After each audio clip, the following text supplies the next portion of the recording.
ఎక్కడైనా ఉంటాయా? పైగా నా తల్లి సామాన్యురాల పార్వతీదేవి, నా తండ్రి సామాన్యుడా పరమేశ్వరుడు. వీళ్ళ చుట్టూ తిరగడం కంటే భూమండలం తిరగడం అనేది ఎక్కడైనా ఉందా అసలు? యక్షప్రశ్నలో ధర్మరాజు కూడా మాట, తల్లి కంటే ఎవరయ్యా గొప్పవాడంటే భూమి. భూమి కంటే గొప్పది ఎవరంటే తల్లి అన్నాడు. ఆకాశం కంటే గొప్పవారు ఎవరంటే తండ్రి అన్నాడు. యక్షప్రశ్నలో చెప్పిన సమాధానం సరిగ్గా అది. అంతకుముందే ఆ భావన ఉంది కాబట్టి వినాయకుడు వెంటనే తల్లిని మించిన భూమి ఎవరు, తండ్రిని మించిన ఆకాశం ఎవరు, మా అమ్మా నాన్నని ఎక్కడ పెట్టుకుని నేనే తిరగడం ఏమిటి పని లేకుండా.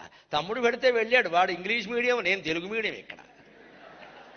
అందుకని ఈయనకి తెలివితేటలు వేరు, ఇంకా సారం గ్రహించాడు. మాతృభాష కదా, సారం గ్రహించాడు. అందుకని వెంటనే అమ్మా నాన్న ఓసారి కూర్చోండి అబ్బాయి చెప్పాడు ఎందుకైనా మధ్యన కూర్చోబెట్టేసింది ఈవిడ. గజ చర్మం లాగి కూర్చోబెట్టేసింది. ఈయన కూర్చున్నాడు అక్కడ. వెంటనే 3 సార్లు తిరిగేశాడు. నాకు మిగిలినవన్నీ అనవసరం, తల్లిదండ్రికి ప్రదక్షిణం చేసిన దాని ఫలితం చెప్పమన్నాడు.